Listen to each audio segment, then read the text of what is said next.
Cool, cool. What is going on, everyone? We have a Monday night here.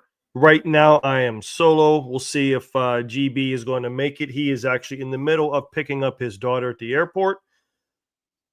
So we'll see. If not, you're going to get my stinking ass here by ourselves. But we got a lot to talk about. Steve, Mark, like to see you guys in the comments, man. I'd like to wish you guys as well as everybody a early happy Thanksgiving. And yeah, this is going to be a fun discussion, man. I love that the comments are in here. Actually, we'll probably put these up on the screen so everybody can see them. This is a tough one, though, guys. As people pile in, we're gonna start here with my thoughts on. Yeah, Steve, it actually does remind me of the late '80s Steelers a little bit. I see what you're saying there. I want to start off by telling and just going back about Mike Tomlin here just for a minute. This is just a quick 2 or 3 minute revisionist history. And if you've followed the channel, you've seen my discussions with GB and with others. I appreciate what Mike Tomlin has done for this team. I understand people making fun and poking about the standard is the standard because it no longer is. And I believe Debo was out there on his podcast really making a wave about it. This man, if you just take a look at this, I feel like I'm already like talking about this man's funeral already, but he's 189, 111, and 2, 63% winning percentage, right? That's percentage-wise, that's up there with the upper echelons of coaches in NFL history. 302 games coached. 1 game not in playoff contention. That's pretty damn impressive, if you ask me, at any level. You go down to the Pee-wees, high school, 302 games coached, and you've only been out of playoff contention for 1 game. Okay? I get to take everything else out for a minute. That right there is an accomplishment in itself. Anybody who's followed the ball knows that you win and you lose as a collective, to use a Tomlinism. But what I said at the beginning of the year, I am standing by it. And I said if Mike Tomlin and this team, health withstanding, do not win a playoff game. No, I mean, health withstanding, you don't want everybody to get hurt and all that such. Then I think it's time to make a change. It started off really well. And the team has been relatively healthy. And we're still 6-5. There's still time left in the season, though it does not look good. Let's be flat honest. It does not look good. And it will be, in my opinion, time to move on. Right? Mark and I agree. Today's life, you don't have a franchise quarterback. If you move on from Coach T, you won't be upset. It's a long time, and I'd agree. It is a long, long time. And we've enjoyed a lot of success here in Pittsburgh with Mike Tomlin, although the last few years definitely have not been and have not seen success in the playoffs. That is life in the NFL. Sometimes you upset people. Sometimes you're the team that gets upset. But since Ben's retirement, some of these shortcomings have had reasons, not excuses, but they've had reasons. If you look at the quarterback purgatory that the Steelers have witnessed since Ben's retirement, excuse me, since I'm solo, I'm going to be talking a lot, so I got some hydration to do. And I have some notes here, too. I want to keep reading this because when I'm going solo, I want to make sure that I have this. Usually GB and I can banter off back and forth, and there's always good conversation. But I want to make sure I keep this moving in somewhat of a sequential order to keep everybody, on track here. there was a lot of talk when the Steelers won their last 20 playoff games in 2016, excuse me. I've seen a lot of, oh, well, they beat Matt Moore and they beat Alex Smith. What's the big deal? But let's not forget the Steelers had Mason Rudolph going against Josh Allen. They had an old Ben going up against the juggernaut of Patrick Mahomes in Kansas City at the time. So they've been on the short end of that. And yes, they've also been upset by the Tim Tebows and the Blake Bortles. I get that. But you have these non-franchise quarterbacks that has led to some of this success. Let's not also not say that Ben has not been a reason for some of those playoffs, inept performances with the interceptions. Marquise Pouncey with the snap that went 50 feet over Ben's head. So there have been reasons for some of the success. Some of it is the coaching, not all of it is. This is my point. This year, health withstanding, with a quarterback like Aaron Rodgers, and I get he's older, but he's a lot better than what Ben Roethlisberger was in his career. You have a stacked defense. We hear a lot of the highest paid defense in the league, and it's true. They brought a lot of veterans in with Super Bowl pedigree to lead this team into the playoffs and hopefully make a playoff run. You have Super Bowl experience on this team, both on offense and in defense. You have an ex-NFL head coach at offensive coordinator, Arthur Smith, who, which I'll show you, I'll talk to you guys in a minute, has been doing his job, but he's been very inconsistent, especially yesterday. So with that being said, if Tomlin does not do the job this year and get that proverbial playoff win that has been eluding this team for a while, I think it's time to make a change. And what better time to make that change when you have 12 draft picks, it's in your backyard, you have everything that a head coach would want. And I think you would be able to attract a pretty good head coach. You'd almost, I don't want to say you'd have your choice of head coaches, but you'd have a very wide selection based on what you would give that coach. Okay.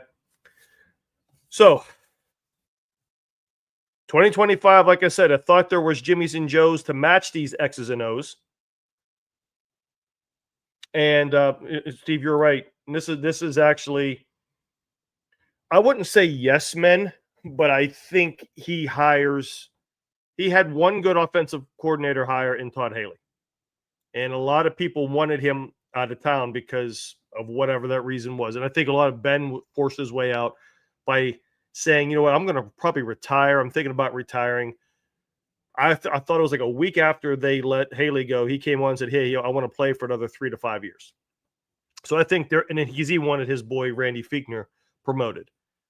Terrell Austin has not. Keith Butler was the incumbent. Excuse me, from Dick LeBeau. I think that was just a natural hire.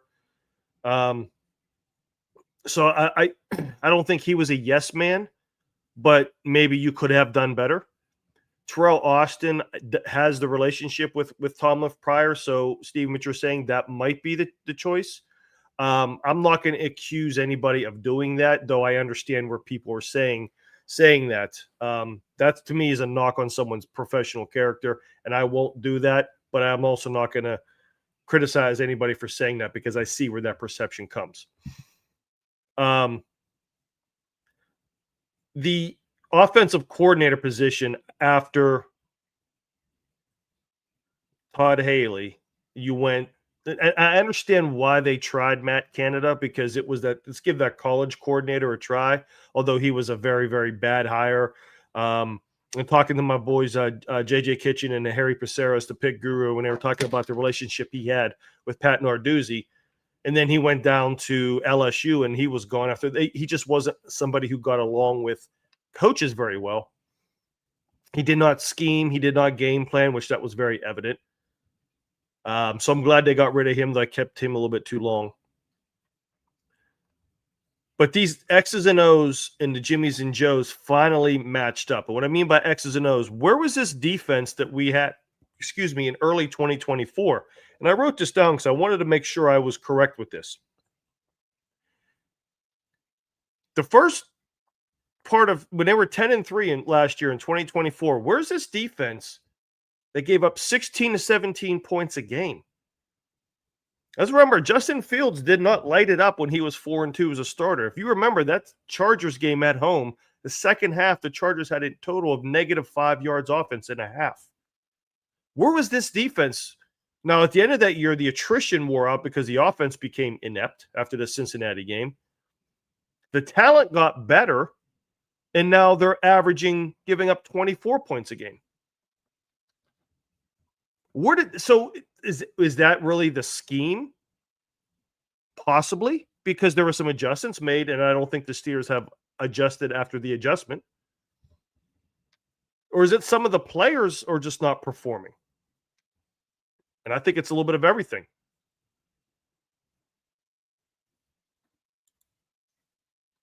Yeah. 2 years, no wide receiver 2. And they got MVS, Valdez-Scantling on the bench, and they don't want to play him right now. I don't know why. But let's look at this again. 16 to 17 points a game on the defense last year, 2024. They were 10-3.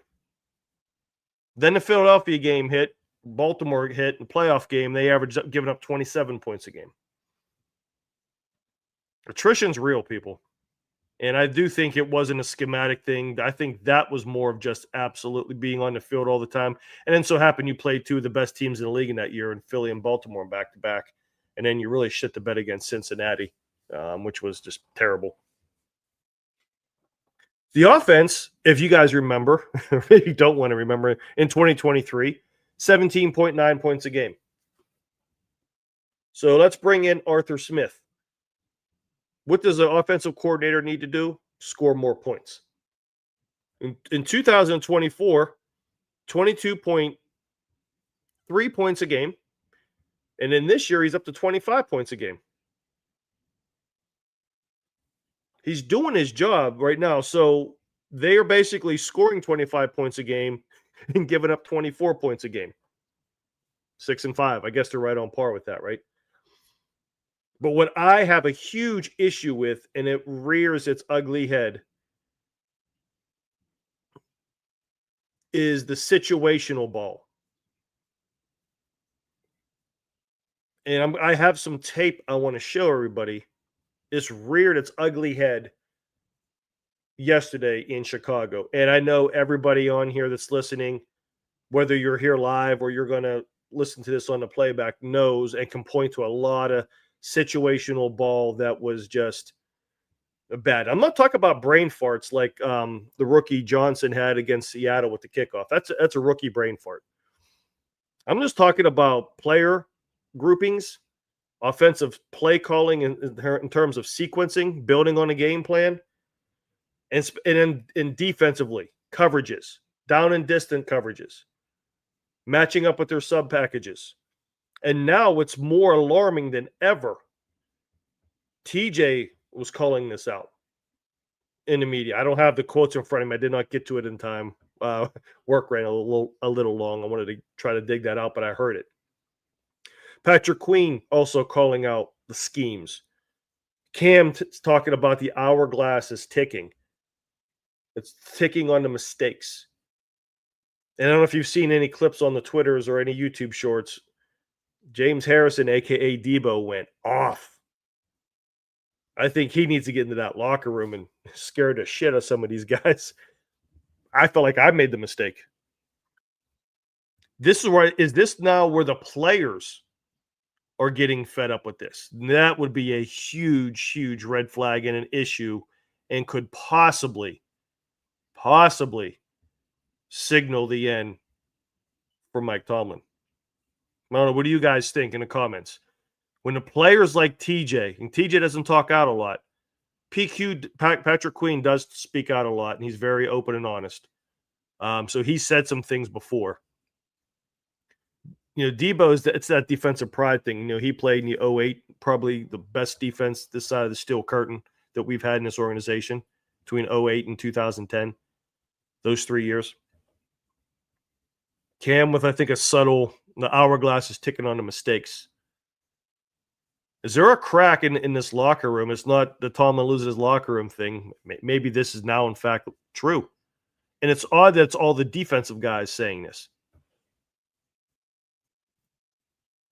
I think there's evidence that there is some schematic cracks and a lot of other NFL players, football players calling this out. That's when I listen to NFL players because they're just like everybody else. They have their opinions. Some of them might be skewed off their own fandom. You know, in college, it's skewed based off of what network covers what conference. But there's a lot of times when these NFL analysts do kind of have a bias on this. But when they talk scheme and they talk, I don't understand this, and I understand why they do this or don't do this. That's, I think, when your ears should perk up. And there's a lot of telltale with this. Dan Orlovsky, people make fun of him because he's the guy that ran out of the back of the end zone in Detroit. But the man knows ball. He has questioned the offensive schematics, the offensive play calling for a while now with Arthur Smith. But I do think Arthur Smith does a lot of good things. It's for me, it's the players he used and does not use, and it's play sequencing. And I'll show you a little bit of that here in a little bit. Let me see here on these plays. I did take a couple notes for everybody here. So let's go, you know what? Let's get into this offensive play sequencing. And specifically yesterday. Does everybody recall how many times I counted at least 3 or 4 that it was second and long and there were run plays? I literally wanted to throw my football right through the damn TV when I was watching. Like, what in the hell are they running the ball for on second and long? Second and 10, occasionally, I get it. But 3 or 4 times, it led to third and long, and then you're taking deep shots. And Mason who's normally a good deep ball thrower, was not on yesterday with his deep ball. And that goes back to Mark's comment and others about not having a franchise quarterback. And I still understand why everybody was just so high on Mason. Mason is what he is. He's a career backup, a damn good backup, but he's not going to consistently hit those balls for you. How many second and 2s did we have after great Warren plays on first down? Then the offense didn't do anything with it. That was odd. Slant at the end of the game under a minimum for a gain of a yard. Yeah, then you'd have 3rd and 7s, 3rd and longs, and they throw short passes. A lot of swing passes, a lot of little dinks and dunks. I believe there was only 5 or 6 plays that had more than 8 or 9 air yards. I think there was 7 passes behind the line of scrimmage. This was the year that, remember the last year of Ben, when everybody was making fun of Ben's noodle arm being old? This is kind of like the same offense. This is what Canada was doing. Excuse me, I got like an itchy twitch in my nose here. So there were virtually no air yards with some of this, and it was just very, very predictable.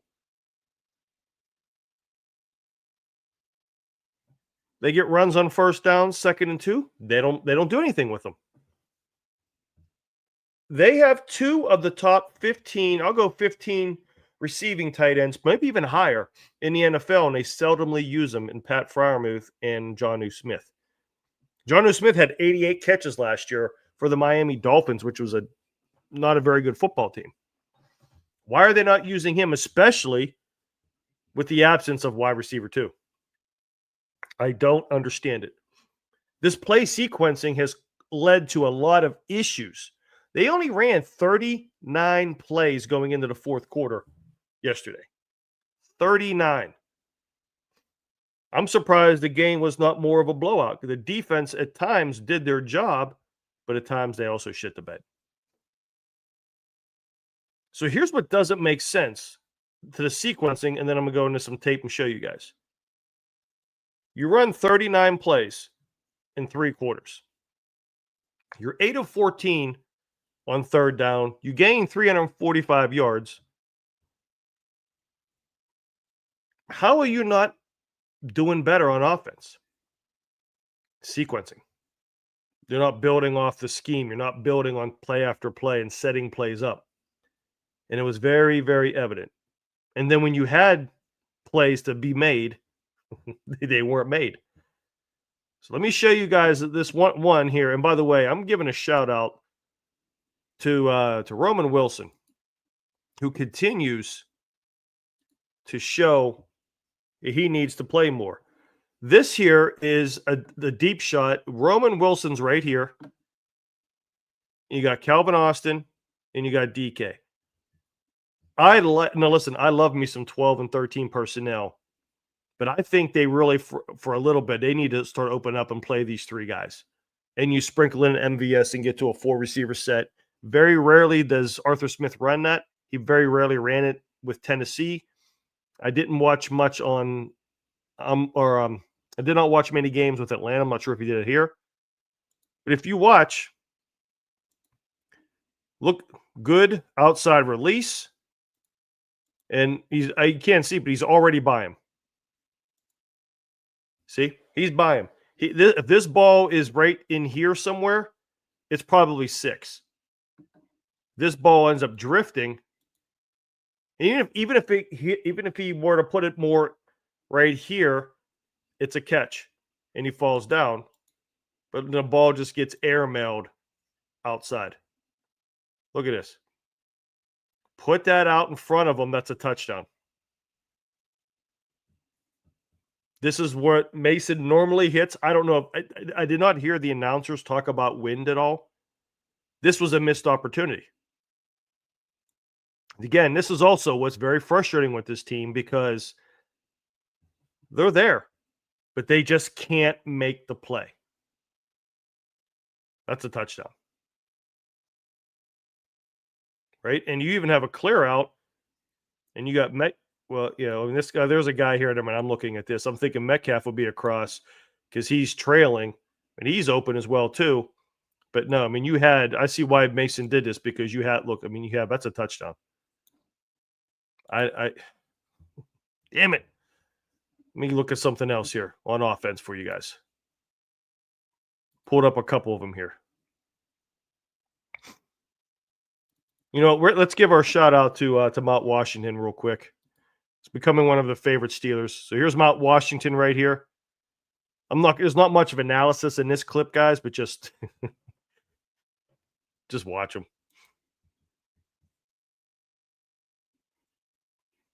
I agree, Mark. I didn't hear of any wind either. Excuse me. Here comes Mr. Washington. Oh, wait. I don't even know what that man's thinking down there. That just wasn't a good decision. Like, what? Watch this snapback.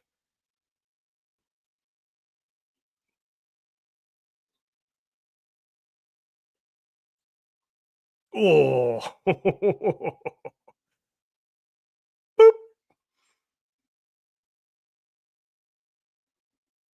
Oh, and Sumala gets a guy there too. Damn, he stays down for a while. Now, I don't know if he got hurt, so I feel bad if I make fun of him, but I don't know if he was hurt or not. But yeah, that was just one hell of a block.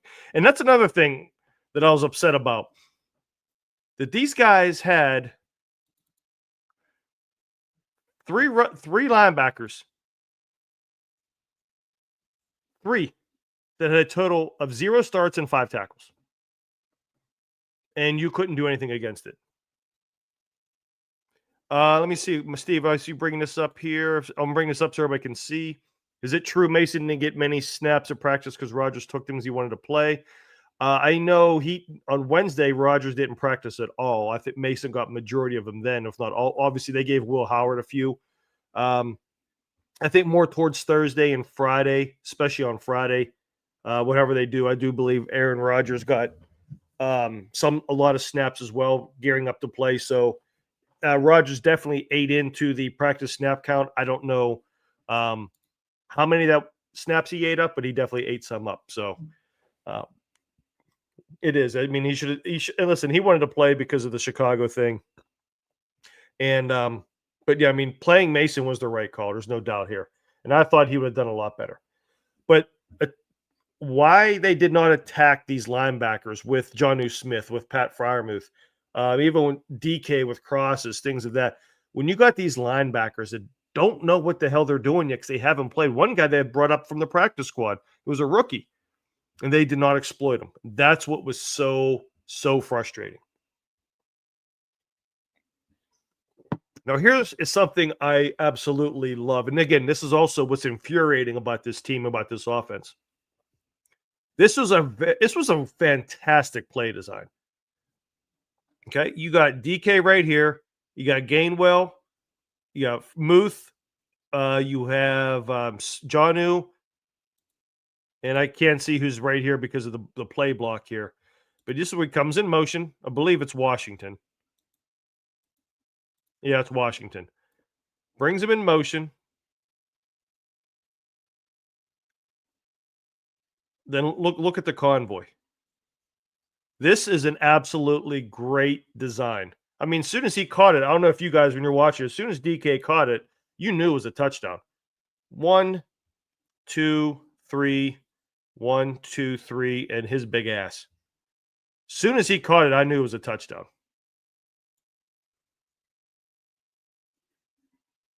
Plants, boom, perfect. Perfect design. Perfect design.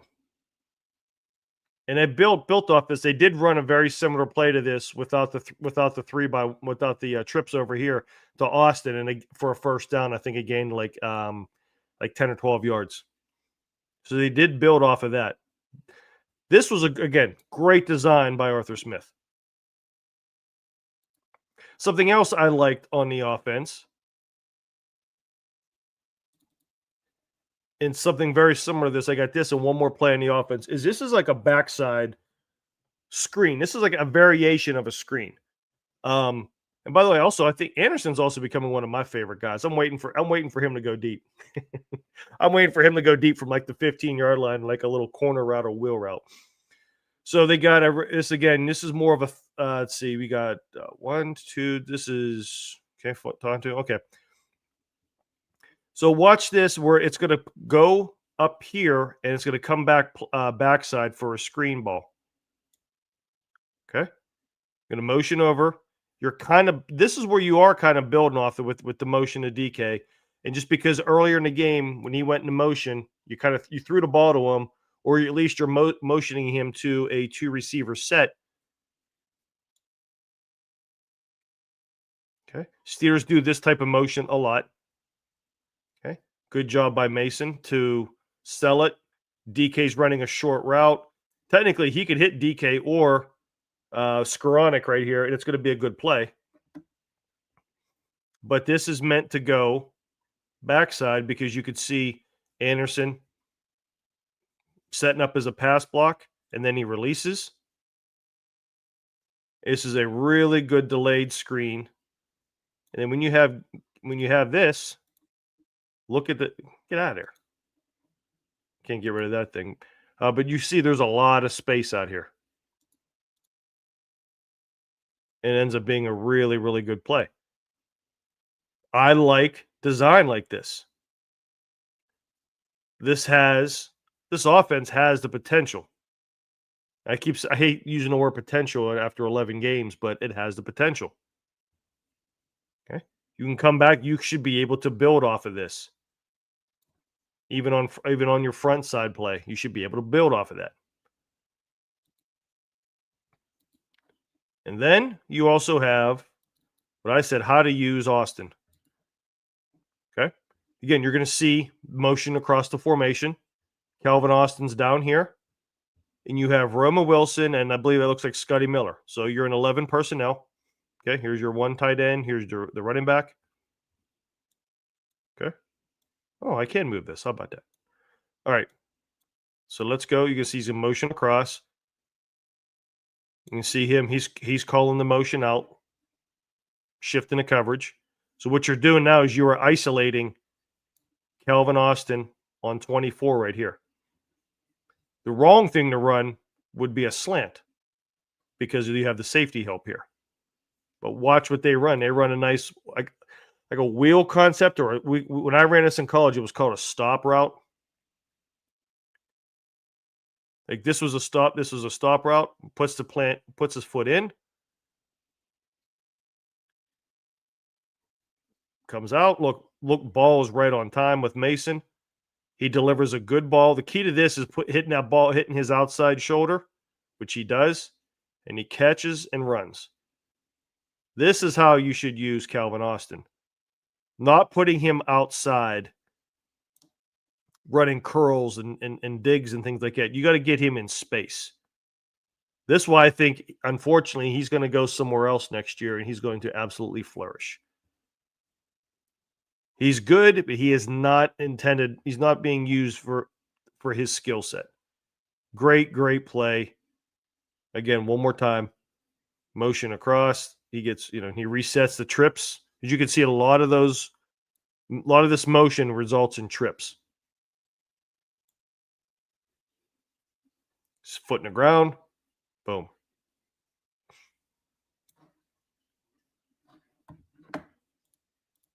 Like, why is it so hard? Why can't they do that and build up?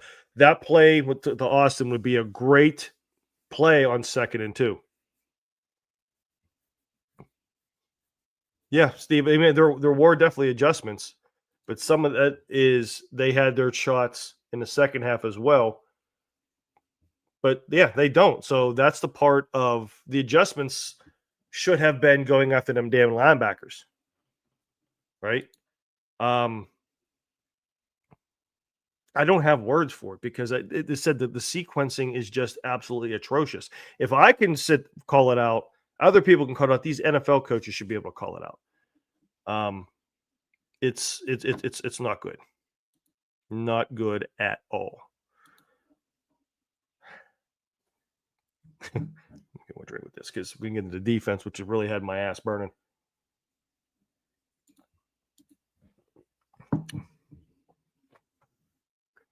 This was a huge schematic blunder on the defense. And then this is if you want to blame. I only got 3 clips on this one because you guys want to break in your TVs or screens that you're watching this on.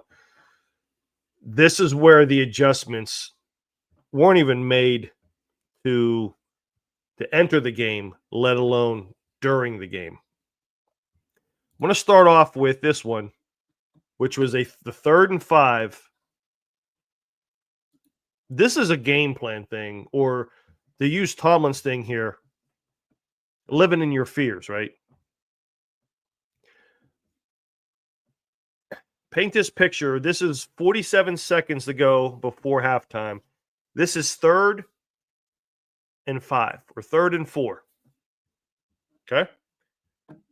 Well, I'm going to actually, I know I can move this.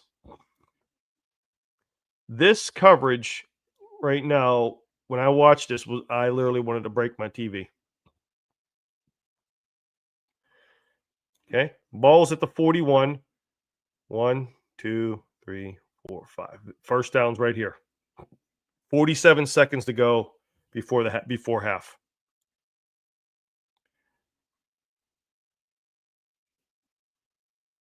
Guys, the first down is right here. What are these guys doing back here? This is pitch and catch. Especially when you got Luther Burden right here, the 3rd right here.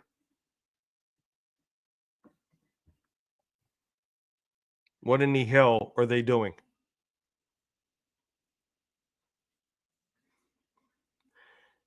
Is the call to be this far back? Or is this guy here, whoever this is, really screwing up? Could be both. But we've had these defensive lapses, these coverage issues a lot lately, and it's getting old very quick because there's too much damn talent on this defense to be doing shit like this.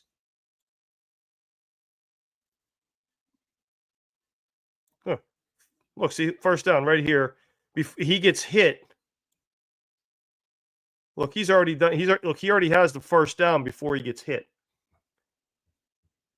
Field goal kickers are too good nowadays. And I believe at this time, Chicago still had 2 timeouts. Field goal kickers are too good. All you need is to be right about here, 35-yard line, maybe even a 40 at times. He doesn't even get touched until he gets the first down.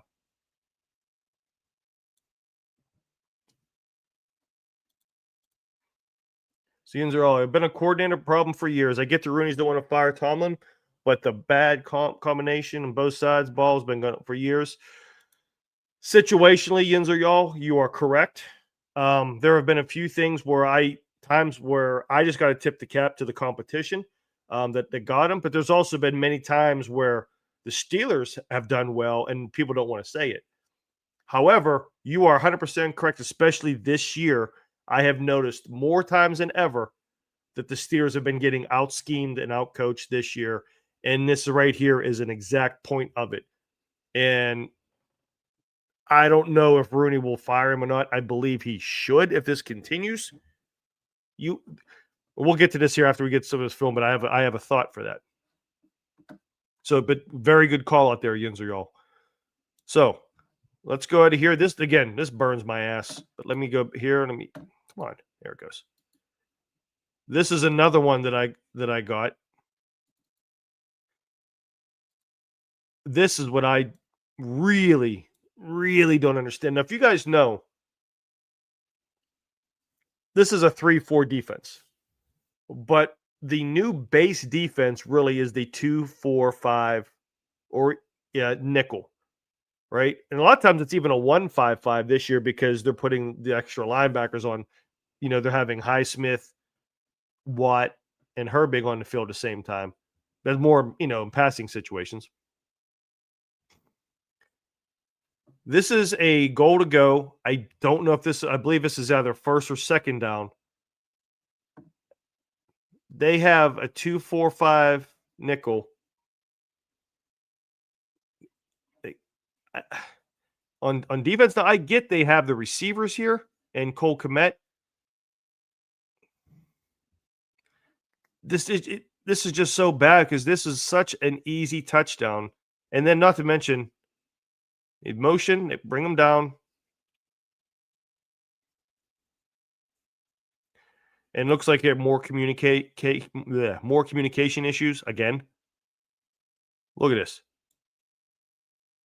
This is like a passing defense, and they just get ate up. All right, you neutralize a great pass rusher, like in TJ, just by chop blocking him because he knows to run. I mean, Patrick Queen has been actually playing very well this year. His first step is just a hop, and then he resets himself. You brought in Malik Harrison, because he's a thumper. He just stands there. Attack. Look, he's pushing on Hayward. He should be crashing this gap right here.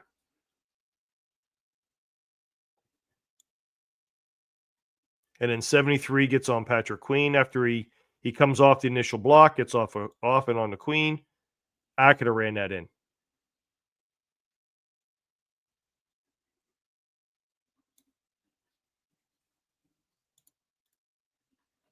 Ultimatum that isn't foreign to these spots. Change coordinators or you're fired. 116. Yeah. The problem is, guys, Yinzer, y'all, and I don't know if you guys remember this, and I think this actually had to stem back to the Matt Canada thing. The Rooneys don't like paying coaches to being on the couch. Right? And I'm saying that because I heard that from a player who played in the organization that is still that obviously is still close. So my question when Matt Canada when everybody was screaming for Matt Canada to get fired, and rightfully so, do we know that Mike Tomlin wanted to get rid of Canada sooner? Maybe he did it, but maybe he did.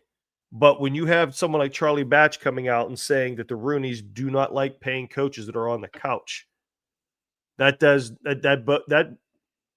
resonated with me. And that could resonate with Mike Tomlin if he's here next year, because I believe he has 2 more years left on his deal. But I think this is but to your point, Yinzer, I do think this is the offseason, especially if this continues. Something's got to be done because you have a golden egg opportunity with the draft in your backyard and 12 draft picks, and maybe more if you bring a new coach in. I can't go one show without the stupid. You could have even more draft capital if you trade some of the players if they don't fit the next scheme if another coach comes here. Because I do think if you do another head coach, we'll get to that here in a second. Because like I said, I want this, and I love to hear everyone's back and forth on this about my idea for the offseason. I got one more play I want to show you guys, and I got this one listening to James Harrison, aka Debo, and Joe Hayden's podcast. So I'm just go down here, put this here. I'm going to get down to the formation at first. All right. So if you watch, this is a defensive call that actually puts Ramsey in a very, very bad situation. But there's something that could have been done with this. Okay. So now they have a 3-by-1 set with Swift here in the backfield. This is a touchdown to DJ Moore. My issue is with these two guys. See if you guys notice the issue. This guy. What are you doing? Bump him. Reroute him. 26, Eccles. Usually plays very well. Get in there and get inside leverage and widen him out a little bit.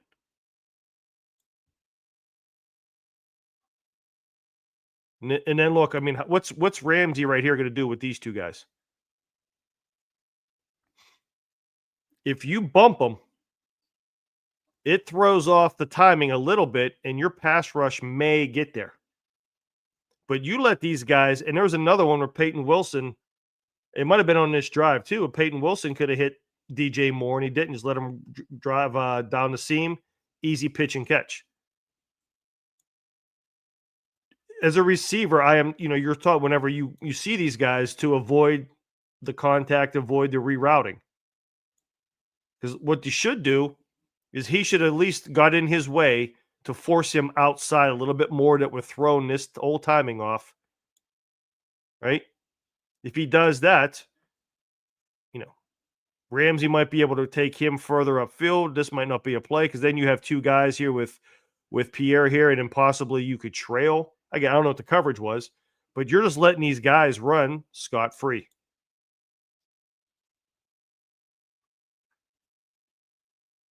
And it becomes that wide open. I mean, I don't know how much easier you can get.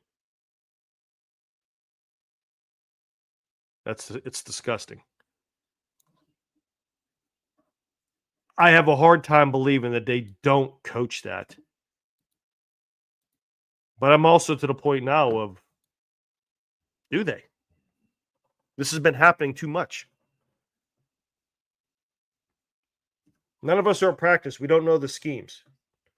But I can tell you, I have enough knowledge from playing and being in a pro offense and seeing defenses, again, at a lower end of collegiate level, but still, that's not how you play defense. You have to reroute that guy to throw the timing off. Yeah, there could be accountability. And that's also coaching, right? You want to make the changes. Either they can't do it or they don't want to do it. I don't know what the answer is. But something needs to change because it's not going to get easier. And I keep hearing, hey, it's a communication issue. It's this and that. We've been hearing that for far, far too long. And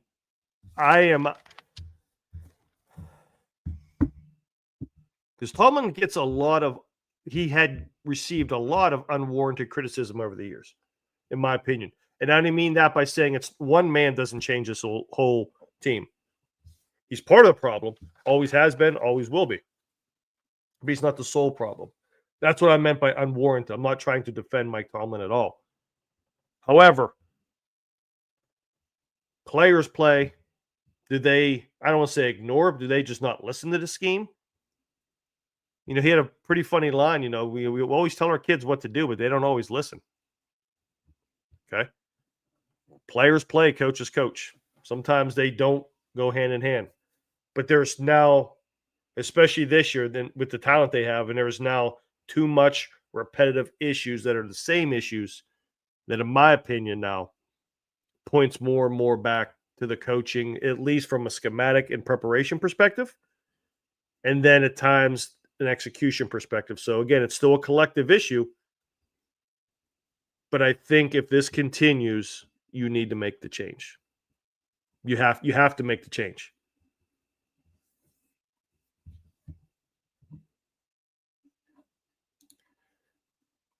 The battle issues. Steven's point above about in the chat about, yep. Let me put the comments back here so we can see them. Yeah. You know what? And they haven't, post Ben Roethlisberger, they have not been able to develop wide receivers. You're correct. Because the last receiver they really, quote unquote, developed was Deontay Johnson. And, we see how that played out. Roman Wilson has the talent. Let's see what he can do. Calvin Austin has the talent. I think it's a bad schematic fit as soon as you bring in Arthur Smith. But we'll see. But Yunzer, you're 100% correct. The accountability in the sense of the developmental issues on offense specifically. And I think Pat Meyer is one of the worst offensive line coaches I've seen come through this organization in a while. The line hasn't developed either. I mean, my breaking point last year, if you guys remember in a Baltimore game when the tackles were basically running mesh concepts, they're both pulling. I mean, I thought that was absolutely atrocious. So here's what I want everyone's feedback on, and I would like to see some comments on this. Why do you make this coaching change now, and how should you make a coaching change? And I think it's more of an organizational thing than a coaching change. Do you guys like what Omar Khan's doing as a GM and Andy Weidel? Let's start there. If you're Mr. Rooney, are you making a change at the GM first? Because I think the GM needs to be, when you're in this position right now, when you're looking to clean house, I think you have to start at that top, because obviously Mr. Rooney can't fire himself. Are you going to stick with Omar Khan and Andy Weidel? Let's say, for the sake of argument, until we see some comments in, let's say the answer is yes.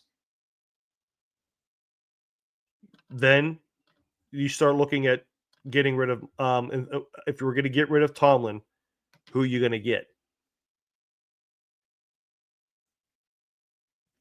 If you don't like Omar Khan, Andy Weidel, and they want to get rid of him, let's say you promote Weidel to full-time GM and Omar Khan is let go. Andy Weidel, what do you want to do? Art Rooney might say, hey, this is the type of team we want. Who is the best fit for this type of team? We talked about this a few years ago. We started a few years ago, and we brought this up this year, this offseason. It's not necessarily the standard issue at times. Is the Steeler way broken? Right? Is the Steeler way broken? And, Yinzer, y'all brought it up about the coaching accountability, not firing coaches or not doing letting go Tomlin. This will be the same old. And that's not Yinzer, but everybody else was kind of bringing this up, today and even, in previous conversations. So let's say you're going to keep one of the two GMs. Then you're going to look at the head coach. Because when you bring in a new head coach, do you want somebody with similar styles or somebody completely different? What I mean by similar, let's say you get let's say you bring in someone like a Ben Johnson in Chicago who came from Detroit. Is he going to do what Mike Tomlin did when he first got here and keep Dick LeBeau or keep a defensive coordinator? Meaning, would he keep Arthur Smith and or Terrell Austin?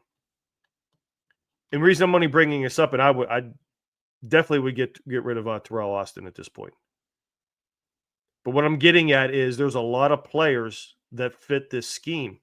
You bring a new scheme in, you're going to have a lot of players that may or may not fit here. So these are stuff. Yeah, Mark, I 100% agree. This is all hypothetical here.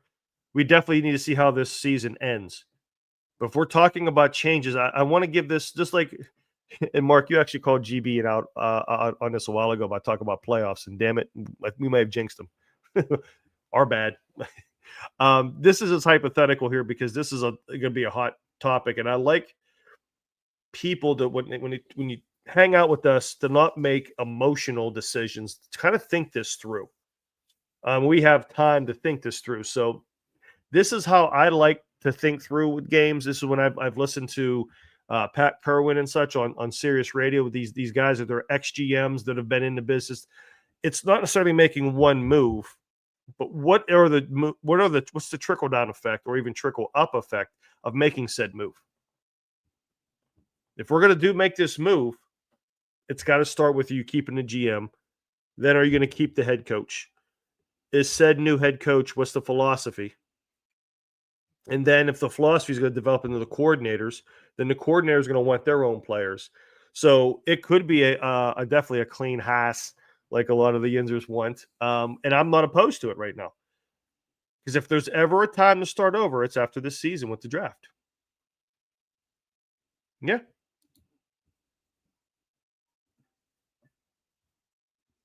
Mm-hmm. I agree. It's very, very basic. There's some good wrinkles in there with Arthur Smith, but there's not enough to be modernized. Or in this point, like we're talking about 39 plays in the first 3 quarters. So yeah, I think it's something that you do bring in. Someone you bring in, but again, you're also going to look at who's on the roster, whether what do their contracts look like? Is this going to work in the short term? If we cut said contracts or trade said players, what's that do to our cap? Because right now the Steelers have $88 million of cap space. If Cam decides to hang it up, it shoots up almost to $100 million. So there's a lot to like about the future of the Pittsburgh Steelers. We'll see how this year plays out. So this year, the remaining part of this year, to get on what Mark was talking about, let's worry about this year. Is anybody going to be surprised if the Steelers beat the Bills on Sunday? I won't be. Maybe they shouldn't beat them, but I won't be. By the way, Joe Burrow comes back on Thursday for the Bengals, and they play the Ravens.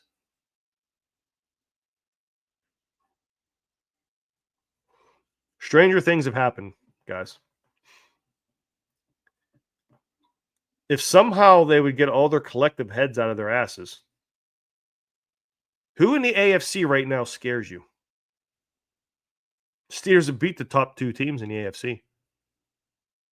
Isn't that something? Who scares you in the AFC? Now, I've spent the last 45 minutes or so lambasting this team, and rightfully so. But if they get in and somehow get a home, I will die on this hill. I'm not dying on my man GB is dying on a Super Bowl hill. Maybe he's not anymore, but they get a home playoff game this year somehow. And by the way, they could get that proverbial 10-7 record that everybody loves here and get a home playoff game, especially if they're able to sweep Baltimore. I think if they get the home playoff game, I think it's like it's like the Pirates wild card. I don't care who comes in. I think they're gonna beat them. It's that. Remember, if you guys all recall the Pirates, right? It was that I felt the emotion through the television because of that drought. The Steelers are an equivalent drought, not by timing, but by we're so used to the Steelers doing well in the playoffs.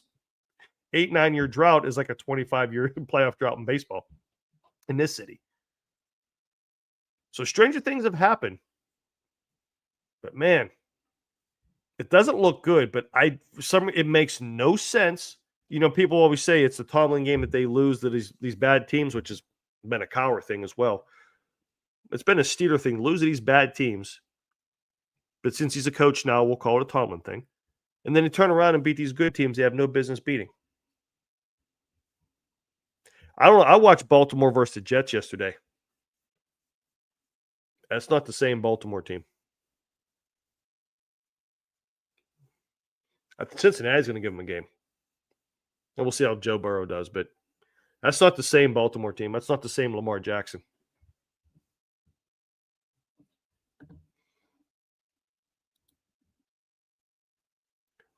Oh, Jesus.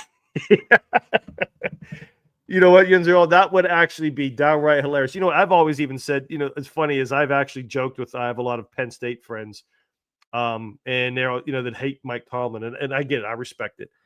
I've always made the joke that, Tomlin's going to get fired. He's going to be the next coach of Penn State. And they look at me like they want to just, like I just called their mother a name or something. It's hilarious. That would be so funny, but yeah, something might be happening with Dues as well too, but we'll see. Listen, Buffalo's having the same issues that the Steelers are with their receivers and not getting open. They just have a dynamic running back in James Cook, a league MVP type of player in Josh Allen, who at any time can turn it back on. The guy is an absolute stud. So I could see them not beating the Steelers with scheme, but with just sheer backyard football with those guys. I'll actually be at that game. I can't wait. Buddy of mine scored some tickets. We're going down, 4 of us. I love 4 o'clock games. Actually, next week's going to be a long-ass weekend for me. I'll be at Pitt, Miami on Saturday and Steelers on Sunday. I might as well just sleep down there. Since we're not doing a Thursday show because of Thanksgiving, I want to see Valdez-Scantling play, Asante Samuel get some time in the dime package. It's going to take a while for Asante Samuel to come in. He's been out of football for 18 months. Aaron Rodgers comes back in. But if you're gonna win, if you're gonna make any noise, you have, like we thought that you're going to this week, you got to start stacking wins. We can't get this win, lose. But if they could beat Buffalo, that's another tie-breaking situation for the playoffs. They would have beaten 3 of the 4 playoff teams that they played if they beat Buffalo. If they were to beat Baltimore, they win the next 2. I believe the mood in this town will temporarily change until the next loss. Right? Because that gives you a win over Baltimore and a win over Buffalo. And you're looking pretty from a divisional perspective and possibly a wild card as you start beating these other AFC teams. But I don't know. We'll see. Yeah, Josh Allen is a difference. Y'all, there was 100%. Listen, that guy is an absolute scoring monster right now. He's a freak of an athlete. He's got a rocket arm. He's basically Patrick Mahomes and Lamar Jackson in one, and it's very, very scary. But he also then gives you a few as well. He has that Favre arm-itis where he thinks he can throw balls that have no business going at times, and it gets him in trouble. But listen, Josh Allen is definitely the difference maker, and I don't think the Steelers, unfortunately, are going to win. I'm just at this low point right now with the Steelers, but man, I just have this feelings like it's going to make no, just like beating the Colts. It makes no sense.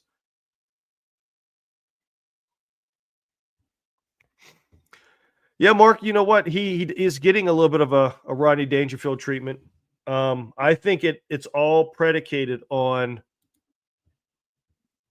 the schematic issues, the playoff drought. Let's put it this way: it's the playoff drought.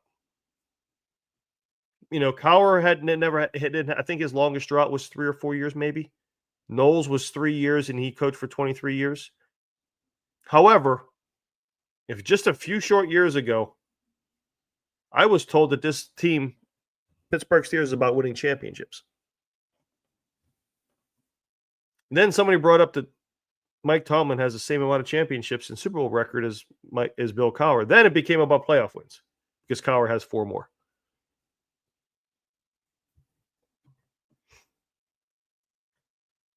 The Tomlin is such a hot topic in this town. It's almost political in a sense that you have to be one side or the other. You can't waver. You're either a Tomlin defender and you love him, or you're somebody who hates him. He could rescue your cat out of a tree. You'd take the cat from him and you'd still kick him. Like, he can't do anything right. And for me, I'm in the middle. I appreciate and respect the hell out of Mike Tomlin because he deserves it. And like Mark said, he's 3 wins away from 200. Is he? What was his record? Oh, you know what? If you count playoffs, you're right, Mark. Mark, if you count playoffs, that's right. You're right. Yeah, because I'm looking. I was like, it was 189 to 111. Yeah, but 3 away from 200 if you count the playoffs. And by the way, it's what 189. So 5 wins away from beating or going ahead of Chuck Noll. That'd be kind of funny. We talked about that a few weeks ago. I want him to do it against Miami, but I don't think that's going to happen now on that Monday night. Just to see the mixed reaction in the crowd. Tomlin deserves criticism, y'all. He has a lot of shortcomings. And you know what? I think this is really good here.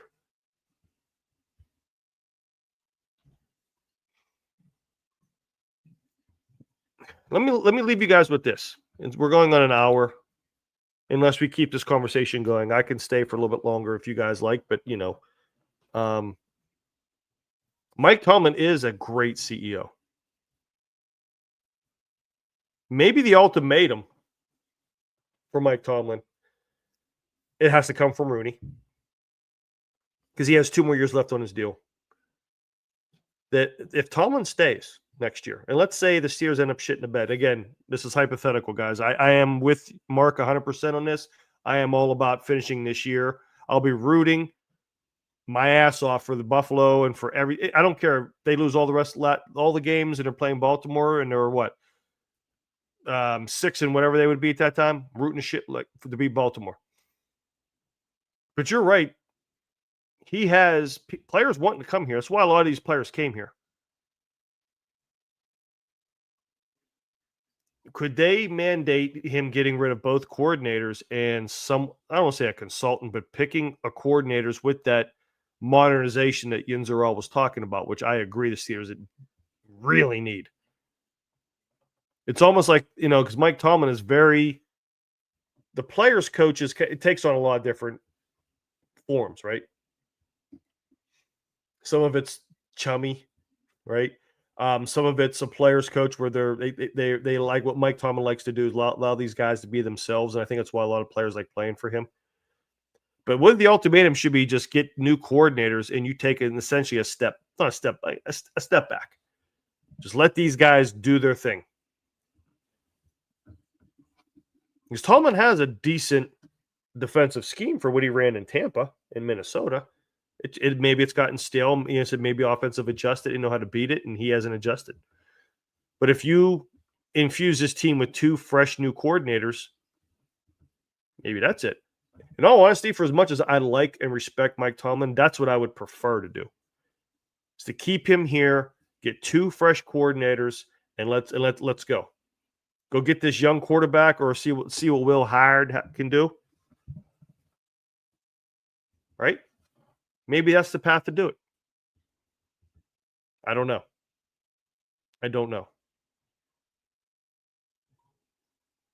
Be fun though. We are spoiled in this town, though, man. We do win a lot. We just haven't won in the playoffs, which is very frustrating. At least we're not the Cleveland Browns. Did you guys, anybody see the clip on the Twitters with the Cleveland Browns radio show? They look like they just won the AFC Championship. And they were celebrating Shedeur Sanders going 11 of 20 for 209 yards of picking and a touchdown and an interception against the Raiders. That's appreciation, man. I mean, they're the Pirates of the NFL. I know that, though.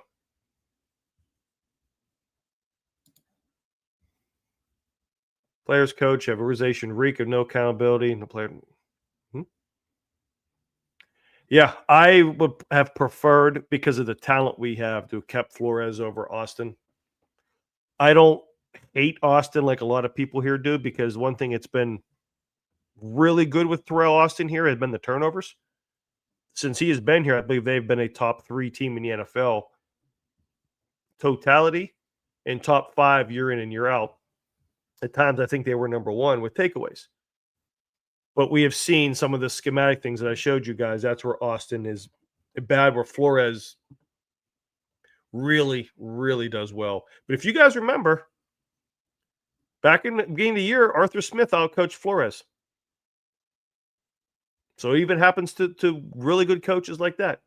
Arthur Smith out-coached Brian Flores over there in Ireland. So it happens. But Yinzer, y'all, I would love Brian Flores to be a DC here. There's no doubt.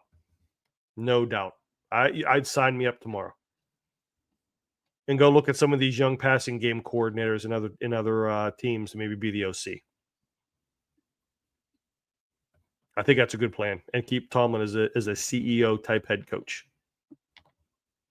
I just think of 2 years of his deal, unless Mike Tomlin, unless there's one of those Troy Polamalu, you should retire things where he does retire and the Roonies don't pay him, or there's a buyout like in college. So we'll see. We'll see. Anybody else here?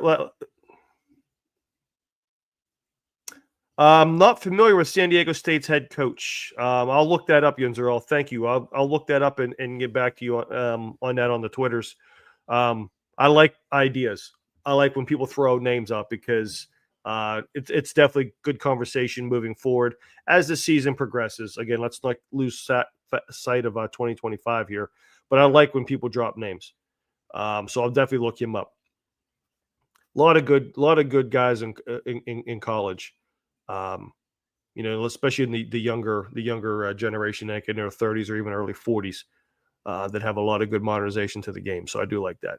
And then also when you look at that type of offense, what quarterbacks, what linemen fit that scheme, and I think you can really start rebuilding something. But the Steelers have a lot of good talent here. Okay, see, Sean Lewis brought Kent State to 10. Hey, listen, my daughter goes to Kent State, and I've seen their football team play last couple of years. Oh, my God. It's terrible. So if you got Kent State to 10 wins, man, bring him in. We're going to Super Bowl. We're going to Super Bowl. We bring him in. Thanks, Yunzer. I'm definitely going to look him up, man. I really, really appreciate you sharing that name. All right, guys. Listen, it's been about an hour and 7. I really appreciate you hanging in here with me flying solo today. Look, like I said, GB had some family obligations. Obviously, family comes first. I really appreciate you. I want everybody here, seriously, have yourselves a wonderful Thanksgiving. Enjoy the turkeys. Enjoy. Hey, actually, let me ask, if other people in here, does anybody here still do turkey bowls? Or are we all too old? I used to do turkey bowls back in the day with steady quarterback, man. I'm not running anymore. Anybody here doing some turkey bowls?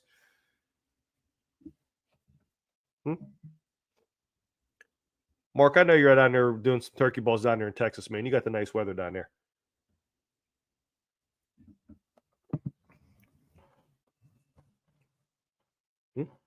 Okay. Oh. No one's commenting. There we go. He's way too old. Me too, brother. I can still sling it. I'm just not running anywhere. But all right. Well, again, guys, I appreciate everyone hanging out with us. Happy Thanksgiving to everybody. We will be back. I might get on, do some recorded stuff here when I'm getting, maybe a little Bills preview. Definitely, we'll maybe get some things with Pitt as well. We will definitely be back on Monday with GB or others. We really appreciate everyone supporting the channel. Don't forget to like and subscribe, man. Comments on the YouTube comment section help the algorithms, help the channel grow. We have some really big things brewing in the background, guys, because of your support. Support of other channels that we're working with, and some other things. We because of the good people I was able to meet from doing this channel, especially this year. We're brewing something pretty big here that we'd like to be able to do with everybody. Maybe do some meet and greets with everybody, especially when the off season comes. I love to keep building this community, and just kind of give everybody an alternative to the sports talk radio. And then when you come on, man, it's an escape for an hour or so, man. So great show, everybody. Thank you, Mark. It was a great comments back and forth. Thank you, Yinzer, y'all, Mark, everybody's in the comments. Appreciate you guys. We'll see you on the next one. Happy Thanksgiving, man. Take care.